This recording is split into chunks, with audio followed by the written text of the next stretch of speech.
Alors. Salut, chers tous. Voilà. Aujourd'hui, je vais vous expliquer mon ras-le-bol et mon coup de gueule dans ce game. C'est-à-dire dans ce qui se passe dans le monde réel. Et vous ne connaissez pas exactement les dessous du showbiz et les coups bas du showbiz. Voilà. Je sais que beaucoup de mes fans se demandent pourquoi Coco crie. Depuis un certain temps, elle est un peu violente dans les réseaux sociaux. Mon public sait que je ne suis pas une femme généralement très violente dans les réseaux sociaux. Vous savez que je contrôle généralement mon langage. Ou encore, mieux, je vais dire, je suis toujours dans mon coin. C'est pourquoi certaines personnes disent, oh, elle aime trop crâner, elle aime... Non, j'aime pas crâner. Avec ce que nous vivons dans ce showbiz, dans le monde réel, parfois tu te crées une coquille pour ne pas être très à la merci de tout et de tout le monde. Alors, à vous mes fans, déjà je sais que depuis un certain temps, je me bouscule un peu dans les réseaux sociaux, ça vous fait du mal parce que vous ne savez pas de quoi il s'agit. Et je m'en décidé aujourd'hui là, de vous expliquer le fond de ce showbiz là. Depuis un certain temps, j'ai l'impression que beaucoup de gens sont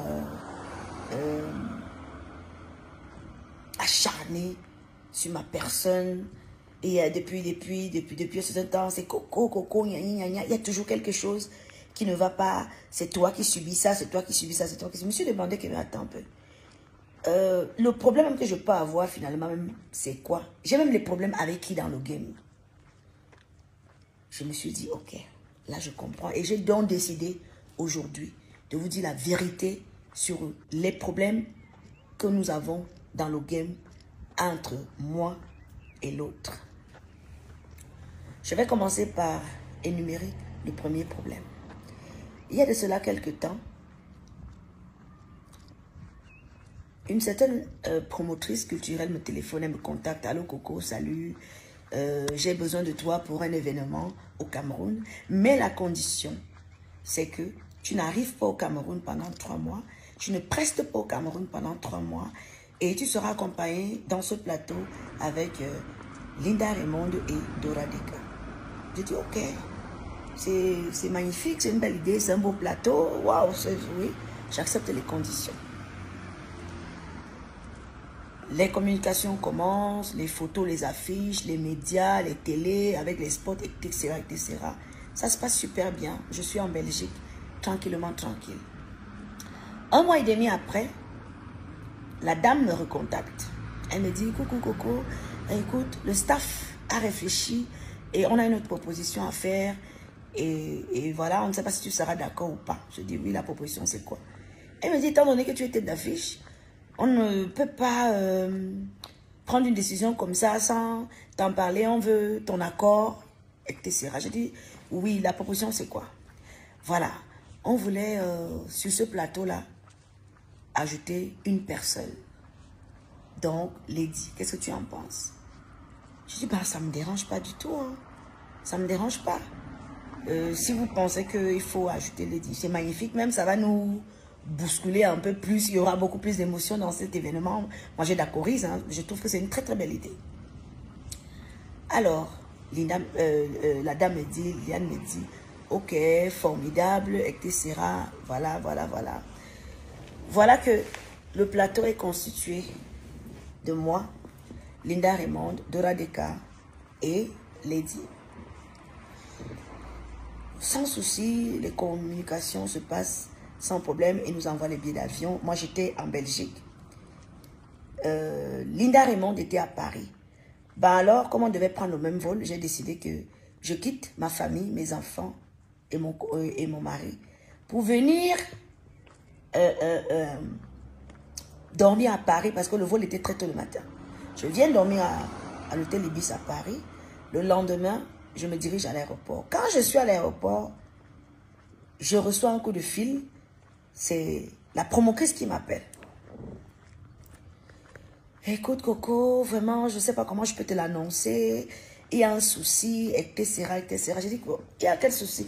Moi, je suis à l'aéroport. Il y a quel souci? Je suis déjà là. Elle me dit, bon, je vais parler de mille feux, je ne vais pas te cacher.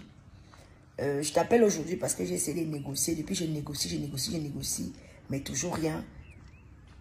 Ta soeur dit qu'elle n'est pas prestée sur le même plateau que toi. Je dis, waouh! Elle n'est pas prestée sur le même plateau que moi. Ça veut dire quoi? Oui, on a essayé de tout faire. Elle est catégorique. Elle ne veut pas presser sur dans le même plateau que toi. Aussi ou dans, comme ça sort, comme ça sort. Elle refuse de prester avec toi. Je dis, waouh! Et il y a quel problème? Elle dit qu'elle ne connaît pas le problème qu'elle a. Je lui dis que, mais, et toi, qu'est-ce que tu en penses? Elle dit, oh, elle ne sait pas. Comme en ce moment-là, ils avaient beaucoup de sponsors, d'où le sponsor majoritaire était des gens chez qui elle était égérie. Donc elle dit, c'est la condition qu'elle a donnée. Tu ne dois pas être sur son plateau. Je dis ok. Et tu n'as parlé, il dit que non, je vais parler avec Chop Chop. Chop Chop dit que je lui ai dit. Et voilà, sa décision reste la même. Et je lui dis, qu'est-ce que tu proposes donc que je fasse? Et je voudrais rappeler que bien avant, Liliane de Massoc devait me donner mon argent. Donc elle me propose qu'elle doit me donner mon argent. Et moi je lui dis, elle doit me donner la compte, l'avance de mon cachet. Je lui dis, non, non, non, je n'ai pas besoin de l'avance de mon cachet. Je préfère avoir tout mon argent une fois. Parce que je n'ai pas envie d'avoir un petit argent. Moi, je préfère avoir un gros argent pour faire mes business, mes placements, mes investissements. Donc, tu peux rester même avec l'argent de l'avance. Quand j'arrive au Cameroun, tu me donnes tout mon argent. Et je préfère avoir un gros argent qui me permettra de faire quelque chose. J'appelle Linda. Je dis à Linda que, écoute, je devais déjà aller au check-in, mais malheureusement, elles me disent que, voilà la nouvelle qu'on m'annonce, que Lady dit que elle ne me veut pas sur son plateau, alors qu'un plateau au préalable qui était le mien, que je l'ai accepté, on me demande que moi je ne joue plus. J'ai dit à Liliane, je fais quoi? Elles m'ont demandé de repartir, de rentrer dans ma famille à Bruxelles. Ce que je fais à l'immédiat, j'appelle Lady. Je l'appelle au téléphone. Ce que je vous dis, c'est la vérité. Hein. Je ne suis pas une gamine et j'assume mes propos. J'insiste sur ça. J'assume mes propos. Je l'appelle au téléphone. Je lui dis, oui, bonjour, c'est Coco. Oui. Je dis, mais j'ai un plateau, je suis tête d'affiche. On me propose, si tu peux jouer sur mon plateau. J'accepte parce que chacune est là pour chercher son argent. Ta présence ne me dérange nullement dans la mesure où ton argent n'entrera pas dans mes poches, mon argent n'entrera pas dans tes poches. On est là pour le game. Nous avons nos familles, nos enfants, nos employés à nourrir. Et l'argent qu'on peut avoir permet aussi à nos employés de nourrir leur famille, de scolariser leurs enfants, de soigner même leurs enfants dans les hôpitaux. Mais elle me dit, oui, je suis fâchée parce que quelqu'un m'avait dit que, quelqu'un t'a dit que tu as mon numéro de téléphone. Tu n'as pas mon numéro de téléphone. Quelqu'un te dit, au lieu de m'appeler pour me dire que quelqu'un t'a dit, tu préfères demander qu'on me retire sur un plateau que moi je t'ai accepté. Est-ce que c'est logique? Selon toi, est-ce que tu trouves que c'est logique? Elle dit,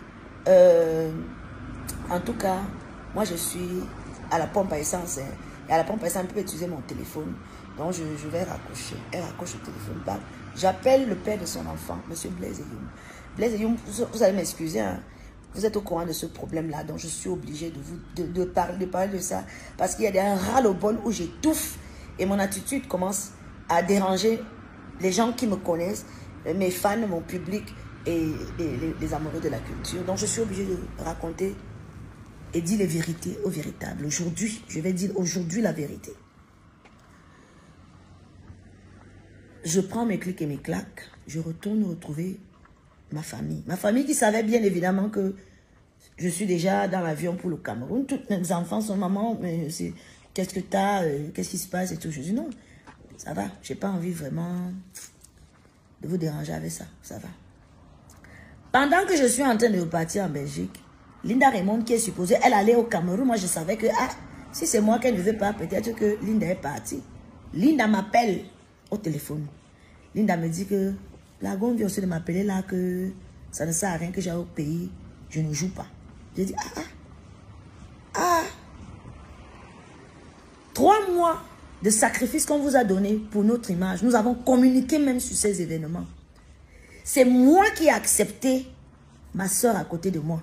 Et vous me dites au jour d'aujourd'hui que elle demande qu'on me retire sur la scène. Et Linda aussi est retirée de la scène. Et on découvre la nouvelle affiche. Elle est tête d'affiche. Dora Deka est restée et Grâce Deka.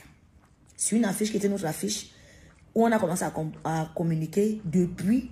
Ils nous enlèvent à la dernière minute alors que c'était organisé que quand on arrive au Cameroun, ils nous prennent en charge. Tout de suite, il y aura des caméramans, des télés, des radios, etc. qui devaient nous prendre à l'aéroport. Mais malheureusement, on reste avec les billets d'avion, néanmoins en main, mais on ne part. Moi, je ne suis pas partie, moi, je n'ai pas voyagé. Linda, elle m'a dit qu'elle voyage parce que son époux et ses enfants sont au Cameroun. Elle continue le voyage. Moi, je suis retournée en Belgique. Fin des débats. Ça, c'est le premier point. Le deuxième point, je vais commencer par l'événement qui s'est passé il y a peu de temps ici, chez Monsieur le maire. Alors, je suis invitée chez Monsieur le maire, Monsieur Yokio Nana, que je cite ici, bien sûr, qui me dit c'est l'incroyable anniversaire de son épouse et il souhaite réellement ma présence. Et voilà, ce serait bien de se retrouver, d'être ensemble. Il y aura des personnalités, des artistes, etc. J'ai dit, waouh, merci Monsieur le maire, ok. Dans mon calendrier, je m'arrange à être présente. Je m'arrange bien évidemment à être présente. Alors, moi je suis à Saint-Mélimont en journée parce que j'avais un événement là-bas. Je reviens, c'est vrai que c'est un peu tard. Il me demande, est-ce que tu seras là? Est-ce que tu seras là à temps et tout? C'est mon black qui m'appelle. Je dis, ok, je suis déjà sur la route. J'arrive à l'événement de la dame de Monsieur le maire à 23h. Quand j'arrive à 23h, l'autre sœur arrive également à 23h. Alors, Monsieur le maire demande à une équipe de venir s'occuper de moi. Tout de suite, l'équipe vient me prendre devant le portail. Elle est lente avant moi. Moi, j'entre et ils vont m'installer dans le salon de Monsieur le maire. Et elle est installée en bas avec Roger Desmaléas, Alain Dester, Madame Dester, beaucoup d'autres personnes qui étaient avec eux. Il y avait environ 250 à 300 invités privilèges. Ça veut dire qu'il y avait des ministres, des gouverneurs, des préfets, des maires, des artistes, etc., etc., etc., etc. C'était vraiment une soirée VIP, une soirée VIP. Un temps si peu, moi je suis venue avec cette personne, mon équipe, on était bien évidemment dans notre salon en haut. On pétait nos champagnes là, tranquillement, tranquille, c'est l'anniversaire. Monsieur le maire vient me trouver en haut. Je vois les Iva Tangana, tous ces gens-là viennent me trouver, me disent, mais qu'est-ce qui se passe avec ta soeur? Elle est fâchée, elle a dit qu'elle ne se mélange pas, elle est partie. J'ai dit que elle est partie comment? Parce que ta présence, elle ne veut pas ta présence, oh, et tout, et tout, et tout. J'ai dit que maman, pardon, je suis venue boire mon champagne ici, là, parce que monsieur le maire m'a invité. Je ne suis pas quittée de chez moi pour venir à l'anniversaire. Je ne fais pas le je m'invite. Elle est partie. Bon, c'est ce qu'on m'a expliqué. Le monsieur Yves Attan vient me demander avec monsieur Serge Tamba, s'il te plaît, Coco, est-ce que tu peux alors accompagner madame le maire avec le gâteau? C'est elle qui était supposée faire ça. Hein, je vais dire qu'elle est plus proche que moi. Est-ce que tu peux prester à cette soirée? J'ai dit, bah, moi, j'ai pas de souci. Hein. On m'appelle d'aller accompagner madame le maire avec le gâteau à l'entrée. C'est moi qui chante joyeux anniversaire. Tranquillement, tranquille. Elle n'est plus là, elle est partie parce que je suis là.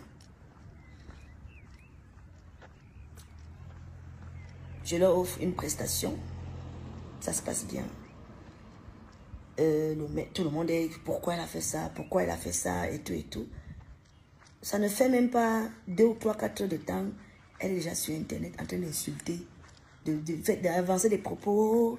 La crise, merci Seigneur de m'avoir ouvert les yeux. Tu m'as montré les gens avec lesquels je marche. Tu m'as. Tout simplement parce que monsieur le maire m'a invité, ça devient un problème. Non, elle ne veut personne. Il faut qu'elle soit seule. Il faut qu'elle soit seule, elle ne veut personne. Personne d'autre qui chante le bikousset. Ou elle veut seule, être seule. Elle ne veut personne. Je demande. Je vais continuer. Un troisième exemple avant de... Un autre mécontentement. Nous sommes programmés à la Sanza. Alors, Monsieur Honoré m'appelle. Il me dit, j'ai besoin d'un plateau. Lady, toi, qu'est-ce que tu en penses? Je dis à Monsieur Honoré que je n'ai aucun problème. Monsieur Honoré fait l'affiche. Je suppose que quand il me pose la question, il lui a déjà posé la question. Monsieur Honoré nous fait une affiche, oui, etc., Coco, Lady à la Sanza Night Club. Ils se mettent à faire la communication, les caravanes, etc., bien, pendant un mois. Ils me donnent les directives à suivre, genre, je ne dois pas chanter à Yaoundé, dans une boîte de nuit mitoyenne, pendant un certain bout de temps, pendant un mois, je ne dois pas. J'accepte toutes les conditions. Maintenant, il me dit, pour l'avance, on fait comment? Je dis, comme d'habitude, je ne veux pas que tu me donnes l'avance maintenant. Je veux que tu me donnes tout l'argent une fois. C'est ce que je souhaiterais.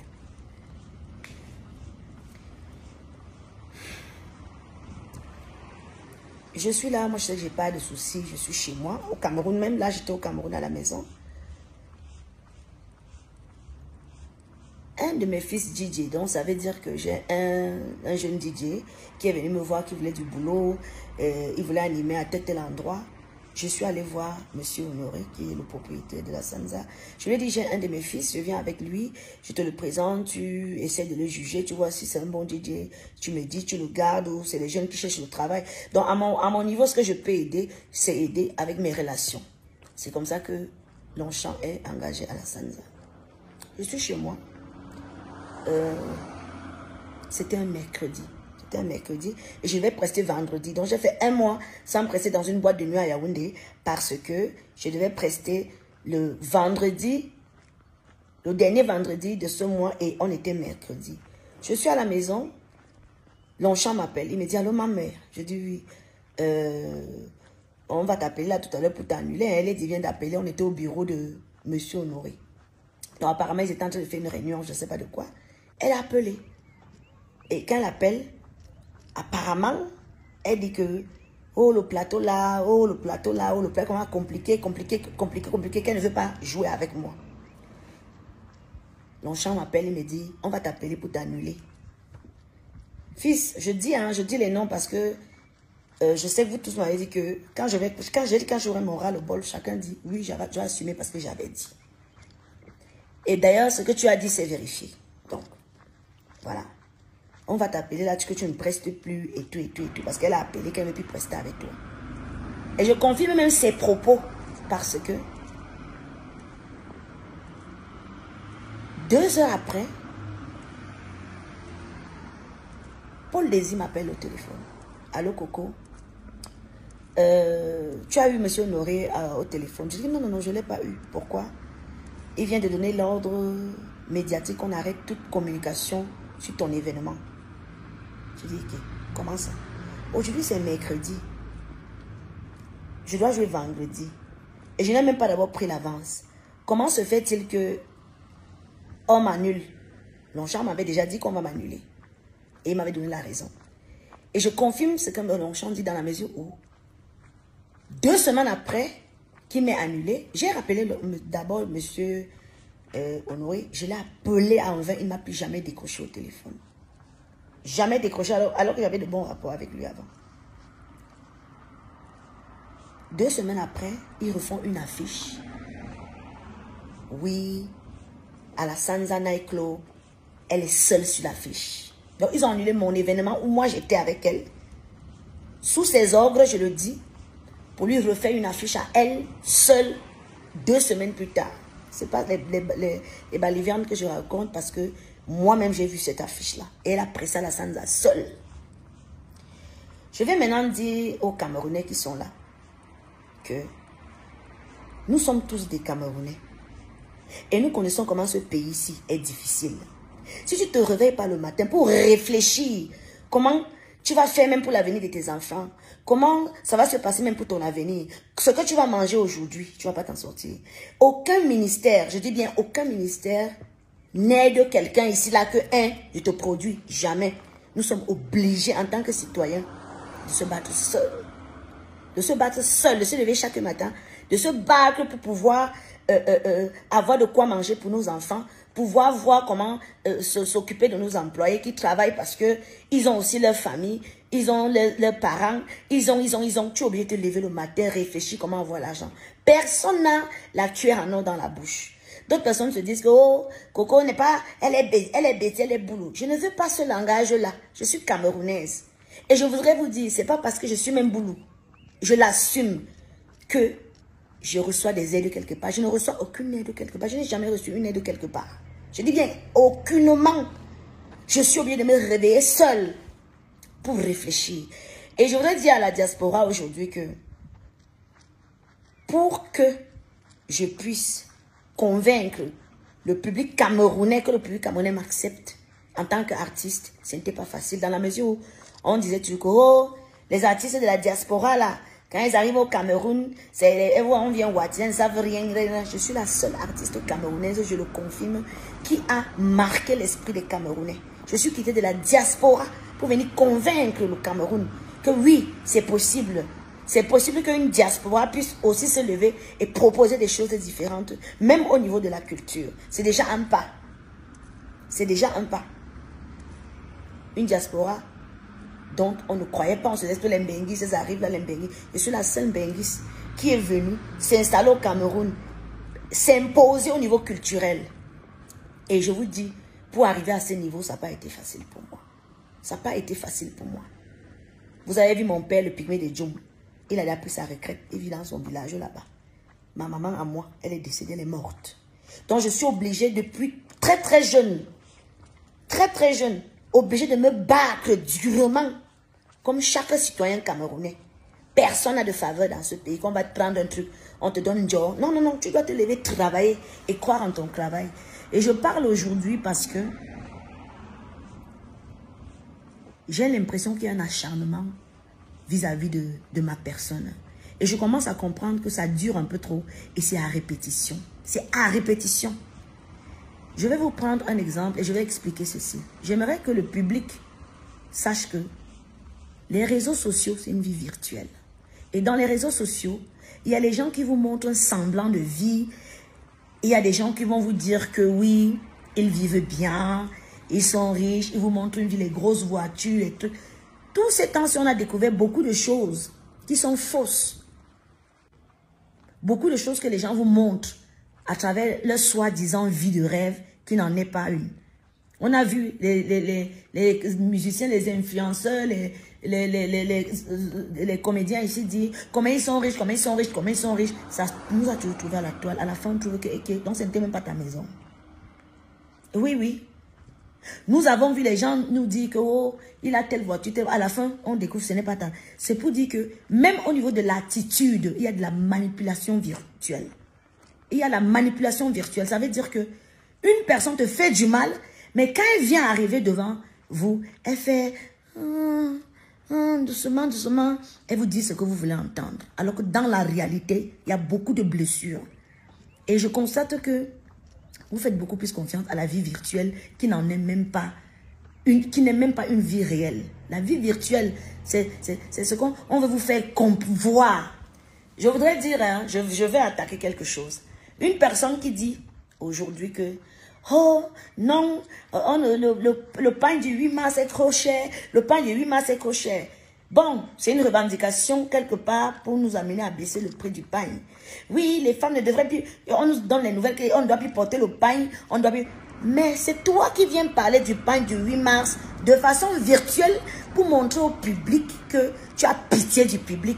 Mais le même jour, le même soir, c'est toi qui portes ce pain.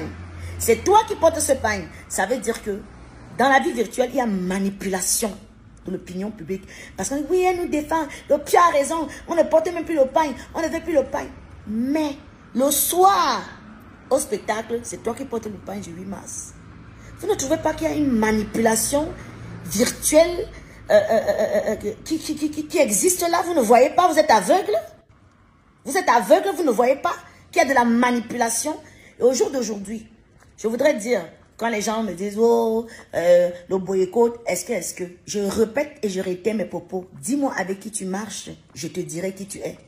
Il y a de cela quelque temps, j'espère que tout le monde se souvient, hein, où un membre de la base, comme on va dire, ils vont m'excuser de les citer, hein, mais je dois le faire, est venu faire une petite vidéo pour dire, oui, je vais dire Coco, j'entends te dire la vérité aujourd'hui.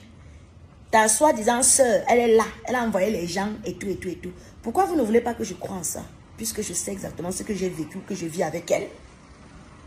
Je dis que M. Nyat Barano a fait une vidéo. La vidéo, elle est toujours sur Internet, dans les réseaux sociaux, pour dire qu'elle était derrière. Pourquoi vous ne voulez pas que je croie en ça? Alors que je sais exactement ce que j'ai déjà vécu avec elle dans le noir. Alors, aujourd'hui, je m'exprime parce que je veux parler à mon public qui me demande depuis qu'est-ce qui se passe même, qu'est-ce qui se passe, pourquoi Coco est comme ça. Je vous explique la vérité. Et puis, je voudrais dire, chaque personne, chaque citoyen camerounais, je veux parler de la diaspora, s'est levé. D'autres ont pris le Boza, le désert. D'autres ont voyagé dans les conteneurs. D'autres ont voyagé dans les bateaux. Ceux qui sont morts en route, ceux qui ont continué, les rescapés, se sont en sortis. D'autres ont voyagé normalement. Moi, je me suis battue toute seule pour me faire. Je me suis faite toute seule, je le dis. Oui, je me suis faite toute seule. Toute seule. Je veux dire que j'ai eu même la chance d'être accompagnée par de belles personnes à qui je dis merci aujourd'hui. Et je leur exprime aussi ma désolation parce que ils savent que je ne parle pas généralement, je prends sur moi. Mais à un moment de la vie, je pense qu'il faut parler. Il faut parler. Je me pose une question. Toi qui es toujours en train de rire, faire semblant là. Vous m'avez accusé généralement pas, mais si j'arrive à ce point où je commence à être désagréable dans les réseaux sociaux et que je décide de sortir, c'est parce qu'il y en a marre. Et faites très très attention aux manipulateurs. Faites très attention aux manipulateurs. Les manipulateurs vous montrent un visage doux, un visage innocent. Non, non, non, non. Mais à la fin, c'est quoi? Je vais prendre un dernier exemple. La dernière fois, j'ai eu des quiproquos avec une de mes consoeurs. Je vais citer Claps, qui s'est fâchée. Elle est venue parler dans les réseaux sociaux, etc., etc. Une grande sœur comme l'autre. Qu'est-ce que tu aurais dû faire? Appeler Claps, m'appeler et dire que les filles, asseyez-vous, arrêtez-moi ça. Mais qu'est-ce que tu as fait? Pendant que Claps était en train de bavarder, de parler, de faire des trucs, tu es parti. Appeler Claps maintenant pour qu'elle devienne ta styliste alors que moi je travaille avec Claps depuis plus de 6 ans. J'ai travaillé avec Claps pendant 6 ans. Je veux bien accepter que Claps a travaillé avec beaucoup d'autres artistes, mais il faut savoir qu'il y a des artistes qui ont les auras plus forts et plus positifs. Que quand ils te touchent, tu deviens or. C'est comme ça. Il y a des artistes que quand ils te touchent, tu deviens or. Finalement, tu as pris Claps, c'était pour m'énerver. C'était pour me faire mal. Mais à la fin, pourquoi tu l'as jeté? Tu l'as jeté, tu lui as promis que c'est elle qui va t'habiller à tel endroit. Mais à la fin, tu l'as encore jeté. Tu l'as jeté pourquoi? Parce que tu l'as utilisé le temps que tu avais besoin pour me faire du mal. Et après, tu n'as plus besoin d'elle. On appelle encore ça de la manipulation. Ce que je souhaite au jour d'aujourd'hui, c'est que vous me laissez tranquille. Fichez-moi le camp. Ah oui, je vous le dis. Fichez-moi le camp, fichez-moi la paix.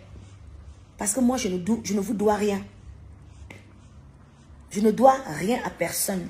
Et en même temps, je ne reçois aucune faveur. Je dis bien aucune faveur venant de qui que ce soit. Je suis obligée de me lever comme chaque Camerounais, chaque Camerounaise. Et me battre de moi-même pour mon avenir, pour l'avenir de mes enfants, de ma famille, de mes employés, de mes danseurs, de toutes les personnes qui sont autour de moi, même mes amis. Je suis obligée de me battre. Parce qu'en moi, j'ai des responsabilités énormes et énormes et énormes. Pour que mon père vieillisse bien, s'il vous plaît, fichez-moi la paix. Et je dis non à la diaspora négative. Parce que la diaspora négative aujourd'hui est en train de créer un groupuscule de personnes qui veulent gérer la culture sélective. Est-ce que la diaspora positive en elle, elle n'a rien à dire là-dessus? Est-ce que la diaspora positive, vous trouvez que c'est normal d'humilier les gens alors que nous vivons tous les mêmes déboires? Vous croyez qu'il y a des privilèges quelque part? Il n'y a pas de privilèges quelque part. Nous sommes obligés de nous battre tous les... Je suis obligé de me battre comme chaque Camerounais. Je n'ai aucun privilège. Je vous dis aucun privilège quelque part. Je n'ai aucun privilège quelque part. Dans la diaspora négative, le groupuscule de personnes qui sont formées pour mettre les Camerounais mal à l'aise. Si vous voulez, vous avez votre problème de revendication, revendiquez à qui de droit, à qui de droit, à qui de droit. Pourquoi est-ce que cette diaspora autrement positive, où on riait ensemble, on marchait ensemble, on dansait ensemble, on souriait ensemble, veut se diviser pour un problème qui ne nous concerne même pas directement? Certes que ce problème nous concerne, mais vous n'allez pas décrire d'autres personnes qui n'ont même rien à voir dans le couloir où vous voulez nous amener là. Vous voulez nous amener dans un couloir qui n'est pas le nôtre. J'ai dit non. Et je voudrais demander à l'autre, pourquoi chaque fois qu'une artiste est en compétition avec toi, il faut qu'elle disparaisse. Il faut qu'elle ait des problèmes. Toi, tu n'as jamais de problème. Hein? Pourquoi chaque fois que tu es une artiste avec qui tu as été en compétition, ou que tu vois que l'artiste est un peu, elle existe un peu, on la voit un peu, il faut que l'artiste ait des problèmes. Je m'interroge. Et je m'interroge sincèrement. Au jour d'aujourd'hui, les artistes sont ridiculisés, humiliés. Toi qui es pour la justice, pourquoi tu ne dis pas justice pour les artistes qu'on vient bombarder les gaz lacrymogènes dans les salles? Tu ne sais pas que nos enfants regardent ça? Nos familles regardent ça? Nos parents regardent ça? Tu ne sais pas que mon vieux père peut regarder comment on me bombarde les gaz lacrymogènes? Il a lavé ses mains. Pourquoi tu trouves que tu ne peux pas aussi dire, comme tu dis justice pour tout, dis que justice pour Coco? Tu dois le dire parce que tu es une artiste qui réclame et qui clame la justice. Parce que tout ce que vous êtes en train de faire fait du mal aux gens que nous aimons. Mais toi, tu marches avec eux. Mais toi, tu ne peux pas dire, ouais, laissons les autres tranquilles. Je répète et je conclue. Dis-moi avec qui tu marches, je te dirai qui tu es. J'en ai terminé.